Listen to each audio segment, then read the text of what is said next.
மாண்புமிகு ஒப்பாரும் மிக்காரும் இல்லா எங்கள் உயிரினும் மேலான தமிழ்நாட்டுடைய முதலமைச்சர், திராவிட முன்னேற்ற கழகத்துடைய தலைவர் ஆட்சி பொறுப்பு ஏற்ற நாளிலிருந்து 39 மாதங்களில் இந்து சமய அறநிலையத்துறையின் வரலாற்றில் இல்லாத அளவிற்கு பல்வேறு செயல்களை செய்வதற்கு ஆக்கமும் ஊக்கமும் அளித்து ஆன்மீக அன்பர்களுக்கும் திருக்கோயில்களுக்கும் ஆன்மீக அன்பர்களுக்கு தேவையான அடிப்படை வசதிகளும் திருக்கோயில்கள் புனரமைக்கப்பட வேண்டிய சூழ்நிலையையும் அவ்வப்போது அவர் தலைமையிலே அமைந்திருக்கின்ற இந்து சமய ஆலோசனை குழு கூட்டத்தை கூட்டி அதிலே எடுக்கப்படுகின்ற பல்வேறு முடிவுகளை தொடர்ந்து ஆய்வு செய்து பல திட்டங்களை இந்து சமய அறநிலையத்துறைக்கு வழங்கி வருபவர் நம்முடைய தமிழ்நாட்டுடைய முதலமைச்சர் என்பதை தாங்கள் அனைவரும் நன்றாக அறிவீர்கள். மாண்புமிகு தமிழக முதலமைச்சர் அவர்கள் தலைமையிலே இந்த ஆண்டு 27/2/2024 அன்று நடந்த ஆலோசனை கூட்டத்தில் எடுக்கப்பட்ட முடிவின்படி 10 தீர்மானங்கள் வடித்தெடுக்கப்பட்டன. அதில் தமிழ் கடவுளான முருகப்பெருமானுக்கு ஒரு அனைத்துலக முருகர் பக்தர் மாநாட்டை நடத்துவதென்று தீர்மானிக்கப்பட்டது. அந்த தீர்மானத்தின் அடிப்படையில் 24, 25 ஆகிய தேதிகளில் பழனியிலேயே அந்த மாநாட்டை நடத்துவதென்று மாண்புமிகு முதலமைச்சர் அவருடைய அனுமதி பெற்று இந்த மாநாட்டிற்கான பணிகளை மேற்கொண்டோம். கிட்டத்தட்ட 11 குழுக்கள் அமைக்கப்பட்டு அந்த குழுக்களில் நம்முடைய ஆதீனங்கள், குறிப்பாக சொல்ல வேண்டுமென்றால் குன்றக்குடி ஆதீனம், மயிலம் ஆதீனம், போரூர் ஆதீனம், சிரவை ஆதீனம், நம்முடைய ரத்னகிரி சாமிகள் போன்றோர் தொடர்ந்து அந்த நிகழ்விலே பங்கேற்று நம்முடைய சுகிசிவம் ஐயா அவர்கள், நம்முடைய தேசமங்கையர்க்கரசி மற்றும் துறையை சார்ந்த துறையினுடைய செயலாளர் அன்பிற்கினிய சந்திரமோகன், துறையினுடைய ஆணையாளர் அன்பிற்கினிய ஸ்ரீதர், அன்பிற்கினிய துறையினுடைய கூடுதல் ஆணையாளர் சுகுமார் போன்றவர்கள் ஒருங்கிணைந்து இந்த மாவட்டத்துடைய மூத்த அமைச்சர் அருமையண்ணன் மரியாதைக்குரிய பெரியசாமி அவர்கள், அன்பிற்கினிய சக்கரபாணி அவர்கள், அன்பிற்கினிய சட்டப்பேரவை உறுப்பினர் செந்தில்குமார் அவர்கள், அன்பிற்கினிய நாடாளுமன்ற உறுப்பினர் ஆகியோருடைய கலந்த ஆலோசனையின் பேரில் நேற்று துவக்கப்பட்ட இந்த அனைத்துலக முருகர் பக்தர் மாநாடு மாபெரும் வெற்றியடைந்ததை மகிழ்ச்சியோடு உங்களிடையே பகிர்ந்து கொள்ள விரும்புகின்றேன். நேற்றைக்கு மாத்திரம் கிட்டத்தட்ட 600 கலைஞர்கள் பங்கேற்ற நிகழ்ச்சி நடைபெற்றது. அதில் குறிப்பிட்டு சொல்ல வேண்டுமென்றால் ஒரு 10 வயது சிறுமி கூட முருகர் பாடலை பாடுகின்ற நிகழ்ச்சியை தொடங்கி பல்வேறு தமிழகத்தில் முக்கிய ஆன்மீக அன்பர்களாக கருதப்படுகின்ற கலை நிகழ்ச்சிகள், இசை கச்சேரிகள், ஒயிலாட்டம், மயிலாட்டம், காவடி சிந்து போன்றவை, அதேபோல் கந்தசஷ்டி கவசம், இவைகள்லாம் புதுமையான தோற்றத்தோடு 100க்கும் மேற்பட்ட கலைஞர்கள் ஒன்றிணைந்து நடத்தப்பட்ட நிகழ்ச்சிகள் நேற்றைக்கு சிறப்படைந்தன. அதில் 4 நீதிபதிகள் நேற்றைக்கு பங்கேற்றார்கள். ஆதீனங்கள் அனைவரும் ஒட்டுமொத்தமாக தமிழ் கூறும் ஆதீனங்கள் அனைவரும் இந்த நிகழ்ச்சியில் பங்கேற்று சிறப்பித்தார்கள். அதோடு மாத்திரமல்லாமல் முன்னணியில் இருக்கின்ற ஆன்மீக அன்பர்கள், சான்றோர்கள், தமிழ் பெரியோர்கள், உலக அளவிலே இருக்கின்ற ஜப்பான் மற்றும் ஜெர்மன், ஆஸ்திரேலியா மற்றும் மலேசியா, சிங்கப்பூர் போன்ற சுவிட்சர்லாந்து போன்ற மேலை நாடுகளிலிருந்து நூற்றுக்கணக்கான மக்கள் நேற்றைக்கு பங்கேற்று பெரும் மகிழ்ச்சியில் ஆழ்த்தினார்கள்.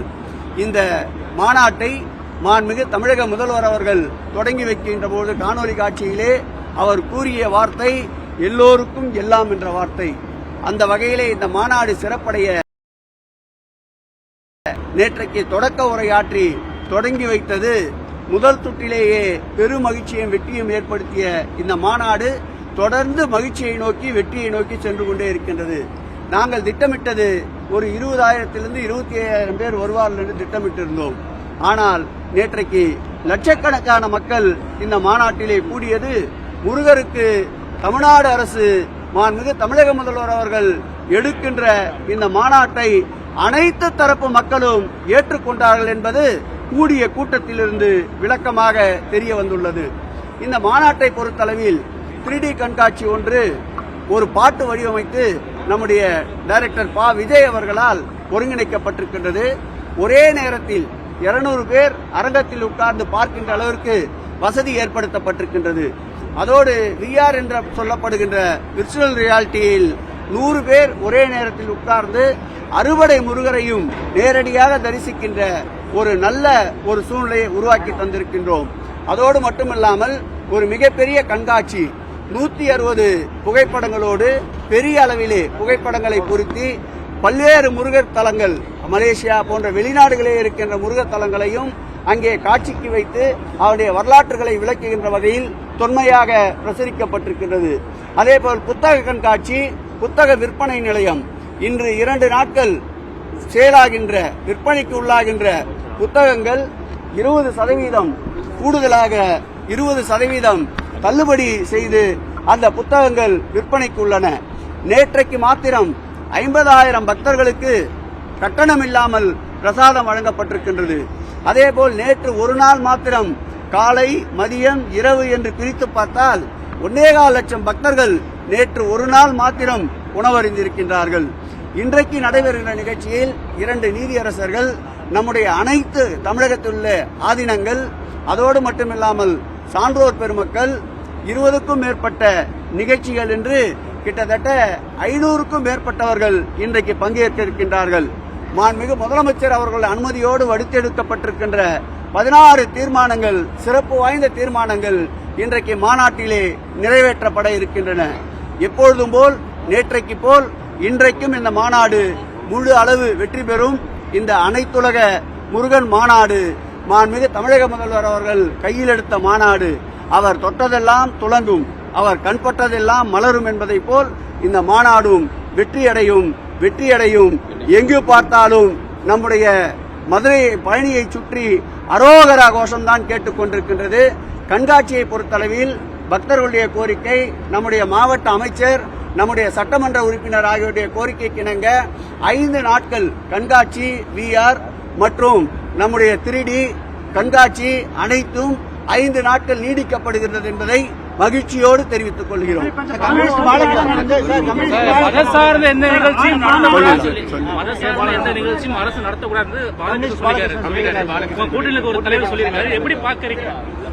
நான் ஆரம்பத்திலேயே சொன்னேன், எல்லோருக்கும் எல்லாம் என்ற அரசு இந்த அரசு என்று மாண்புமிகு முதலமைச்சர் அவர்கள் எடுத்து கூறியிருக்கின்றார்கள். நிறைவாக அனைவரும் மகிழ்ச்சியோடு இருக்கும் போது எங்கோ ஒரு மூலையில் இருந்ததை கேள்வியாக கேட்பது மகிழ்ச்சியை தவிர்ப்பதாகும். ஆகவே இந்த முருகர் மாநாட்டை பொறுத்தளவில் முக்கியமாக அரசு, இந்து சமய அறநிலைத்துறை இணைந்து நடத்துகின்ற நிகழ்ச்சி, முருகர் பக்தர்களால் கொண்டாடப்படுகின்ற நிகழ்ச்சி. ஆகவே தான் முருகர் புகழ் பாடுகின்ற 16 அடியார்களை தேர்வு செய்து அவர்களுக்கு இந்த மாநாட்டிலே பொற்கிழியும் விருதும் வழங்கப்படுகிறது என்றால் இது முழுக்க அரசியல் சார்பற்ற, அதேபோல் அரசு எடுக்கின்ற விழா என்பதோடு இந்து சமய அறநிலையத்துறையும் சேர்ந்து எடுக்கின்ற விழா என்பதால் இந்த துறைக்கு அந்த கடமை இருக்கின்றது என்பதால் இந்த விழாவை எடுத்துக் கொண்டிருக்கின்றோம்.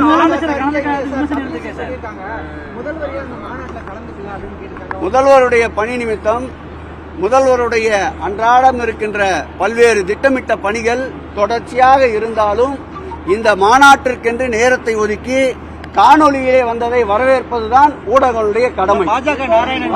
வரும் ஆண்டுகளில் இந்த கேள்விகள் கேட்கப்படும் போது மாநாட்டினுடைய முக்கியத்துவம் தவிர்க்கப்படும். அதனால் தான் பத்திரிகை சந்திப்பு வேண்டாம் என்று.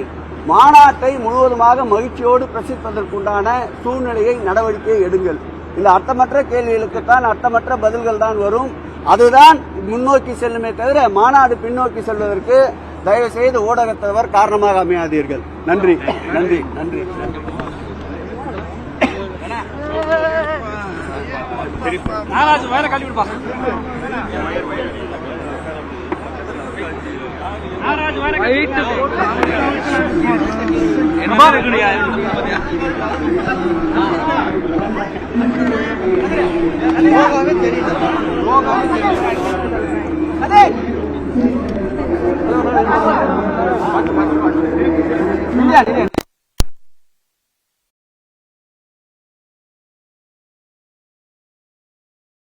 டேட் என்ன? 27/2 பிப்ரவரி 27.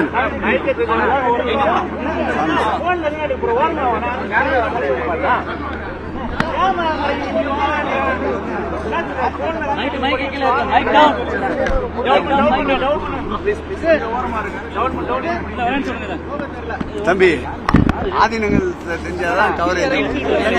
எங்க கவரேஜ்? ஒரே ஆள் 2-3 மைக்க பிடிச்சிங்கன்னா ஈஸியா இருக்கும்.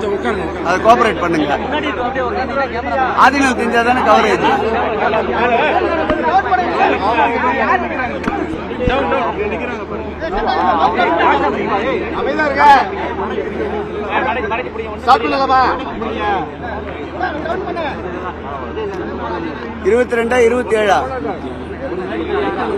இருபத்தி 27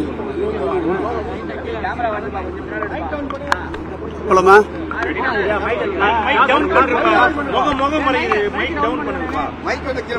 மாண்புமிகு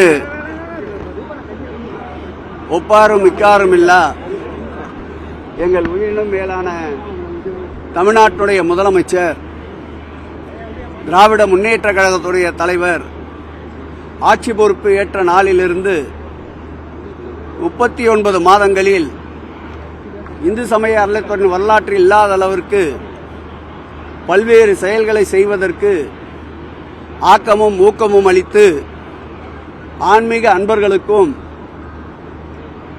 திருக்கோயில்களுக்கும் ஆன்மீக அன்பர்களுக்கு தேவையான அடிப்படை வசதிகளும் திருக்கோயில்கள் புனரமைக்கப்பட வேண்டிய சூழ்நிலையையும் அவ்வப்போது அவர் தலைமையிலே அமைந்திருக்கின்ற இந்து சமய ஆலோசனை குழு கூட்டத்தை கூட்டி அதிலே எடுக்கப்படுகின்ற பல்வேறு முடிவுகளை தொடர்ந்து ஆய்வு செய்து பல திட்டங்களை இந்து சமய அறநிலையத்துறைக்கு வழங்கி வருபவர் நம்முடைய தமிழ்நாட்டுடைய முதலமைச்சர் என்பதை தாங்கள் அனைவரும் நன்றாக அறிவீர்கள்.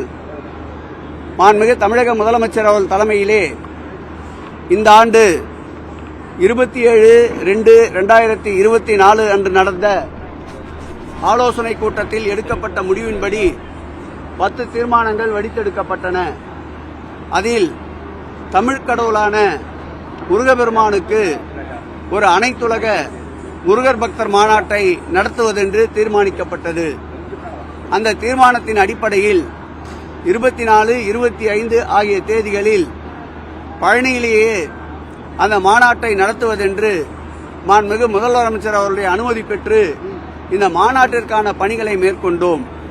கிட்டத்தட்ட 11 குழுக்கள் அமைக்கப்பட்டு அந்த குழுக்களில் நம்முடைய ஆதீனங்கள், குறிப்பாக சொல்ல வேண்டுமென்றால் குன்றக்குடி ஆதீனம், மயிலம் ஆதீனம், போரூர் ஆதீனம், சிரவை ஆதீனம், நம்முடைய ரத்னகிரி சாமிகள் போன்றோர் தொடர்ந்து அந்த நிகழ்விலே பங்கேற்று நம்முடைய சுகிசிவம் ஐயா அவர்கள், நம்முடைய தேசமங்கையர்க்கரசி மற்றும் துறையை சார்ந்த துறையினுடைய செயலாளர் அன்பிற்கினிய சந்திரமோகன், துறையினுடைய ஆணையாளர் அன்பிற்கினிய ஸ்ரீதர், அன்பிற்கினிய துறையினுடைய கூடுதல் ஆணையாளர் சுகுமார் போன்றவர்கள் ஒருங்கிணைந்து இந்த மாவட்டத்துடைய மூத்த அமைச்சர் அருமையண்ணன் மரியாதைக்குரிய ஐ பெரியசாமி அவர்கள், அன்பிற்கினிய சக்கரபாணி அவர்கள், அன்பிற்கினிய சட்டப்பேரவை உறுப்பினர் செந்தில்குமார் அவர்கள், அன்பிற்கினிய நாடாளுமன்ற உறுப்பினர் ஆகியோருடைய கலந்த ஆலோசனையின் பேரில் நேற்று துவக்கப்பட்ட இந்த அனைத்துலக முருகர் பக்தர் மாநாடு மாபெரும் வெற்றியடைந்ததை மகிழ்ச்சியோடு உங்களிடையே பகிர்ந்து கொள்ள விரும்புகின்றேன்.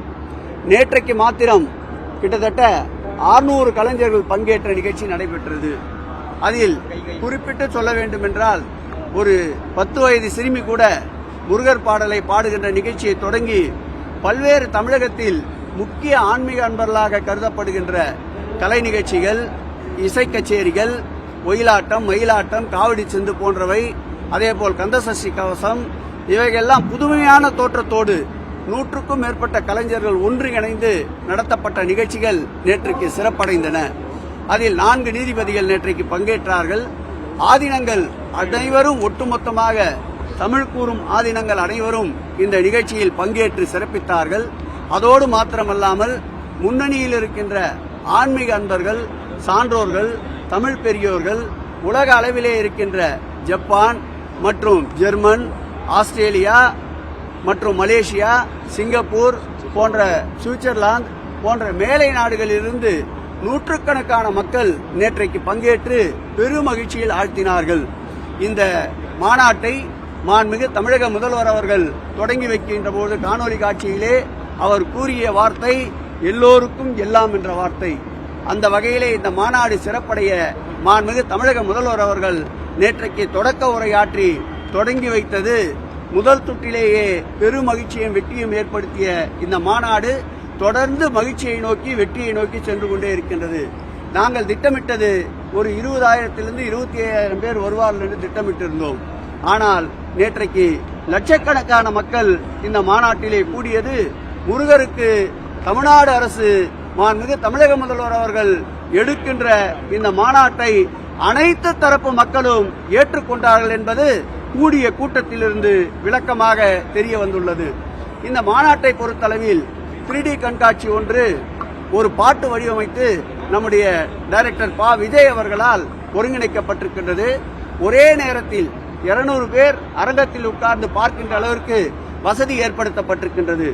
அதோடு VR என்று சொல்லப்படுகின்ற விர்ச்சுவல் ரியாலிட்டியில் 100 பேர் ஒரே நேரத்தில் உட்கார்ந்து அறுபடை முருகரையும் நேரடியாக தரிசிக்கின்ற ஒரு நல்ல ஒரு சூழ்நிலையை உருவாக்கி தந்திருக்கின்றோம்.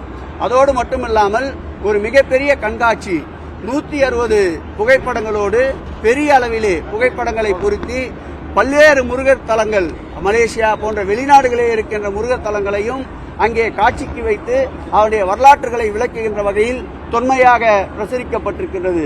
அதேபோல் புத்தக கண்காட்சி, புத்தக விற்பனை நிலையம் இன்று 2 நாட்கள் சேலாகின்ற விற்பனைக்கு உள்ளாகின்ற புத்தகங்கள் 20% கூடுதலாக 20% தள்ளுபடி செய்து அந்த புத்தகங்கள் விற்பனைக்கு உள்ளன. நேற்றைக்கு மாத்திரம் 50,000 பக்தர்களுக்கு கட்டணம் இல்லாமல் பிரசாதம் வழங்கப்பட்டிருக்கின்றது. அதேபோல் நேற்று ஒரு நாள் மாத்திரம் காலை மதியம் இரவு என்று பிரித்து பார்த்தால் 1.25 லட்சம் பக்தர்கள் நேற்று ஒரு நாள் மாத்திரம் உணவருந்திருக்கின்றார்கள். இன்றைக்கு நடைபெறுகின்ற நிகழ்ச்சியில் 2 நீதியரசர்கள் நம்முடைய அனைத்து தமிழகத்தில் உள்ள ஆதீனங்கள் அதோடு மட்டுமில்லாமல் சான்றோர் பெருமக்கள் 20க்கும் மேற்பட்ட நிகழ்ச்சிகள் என்று கிட்டத்தட்ட 500க்கும் மேற்பட்டவர்கள் இன்றைக்கு பங்கேற்க இருக்கின்றார்கள். மாண்புமிகு முதலமைச்சர் அவர்கள் அனுமதியோடு வடித்தெடுக்கப்பட்டிருக்கின்ற 16 தீர்மானங்கள், சிறப்பு வாய்ந்த தீர்மானங்கள் இன்றைக்கு மாநாட்டிலே நிறைவேற்றப்பட இருக்கின்றன. எப்பொழுதும் போல் நேற்றைக்கு போல் இன்றைக்கும் இந்த மாநாடு முழு அளவு வெற்றி பெறும். இந்த அனைத்துலக முருகன் மாநாடு மாண்புமிகு தமிழக முதல்வர் அவர்கள் கையில் எடுத்த மாநாடு. அவர் தொட்டதெல்லாம் துலங்கும், அவர் கண்பட்டதெல்லாம் மலரும் என்பதை போல் இந்த மாநாடும் வெற்றியடையும். எங்கு பார்த்தாலும் நம்முடைய மதுரை பழனியை சுற்றி அரோகரா கோஷம்தான் கேட்டுக்கொண்டிருக்கின்றது. கண்காட்சியை பொறுத்தளவில் பக்தர்களுடைய கோரிக்கை, நம்முடைய மாவட்ட அமைச்சர், நம்முடைய சட்டமன்ற உறுப்பினர் ஆகியோருடைய கோரிக்கைக்கு இணங்க 5 நாட்கள் கண்காட்சி VR மற்றும் நம்முடைய 3D கண்காட்சி அனைத்தும் 5 நாட்கள் நீடிக்கப்படுகிறது என்பதை மகிழ்ச்சியோடு தெரிவித்துக் கொள்கிறோம்.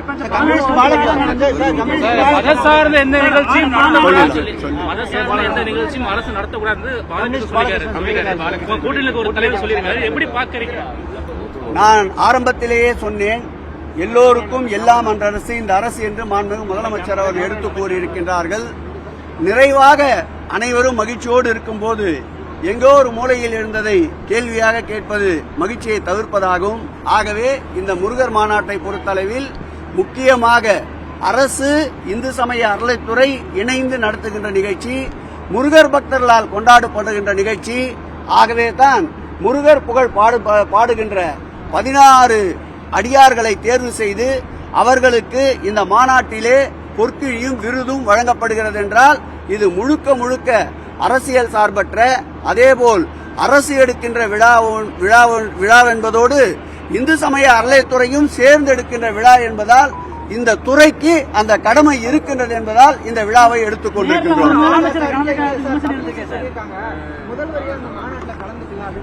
முதல்வருடைய பணி நிமித்தம் முதல்வருடைய அன்றாடம் இருக்கின்ற பல்வேறு திட்டமிட்ட பணிகள் தொடர்ச்சியாக இருந்தாலும் இந்த மாநாட்டிற்கென்று நேரத்தை ஒதுக்கி காணொலியிலே வந்ததை வரவேற்பதுதான் ஊடகங்களுடைய கடமை.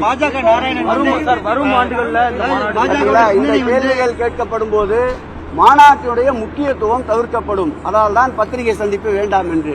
மாநாட்டை முழுவதுமாக மகிழ்ச்சியோடு பிரசிப்பதற்குண்டான சூழ்நிலையை நடவடிக்கையை எடுங்கள். இந்த அர்த்தமற்ற கேள்விகளுக்குத்தான் அர்த்தமற்ற பதில்கள் தான் வரும். அதுதான் முன்னோக்கி செல்லுமே தவிர மாநாடு பின்னோக்கி செல்வதற்கு தயவு செய்து ஊடகத்தவர் காரணமாக அமையாதீர்கள். நன்றி.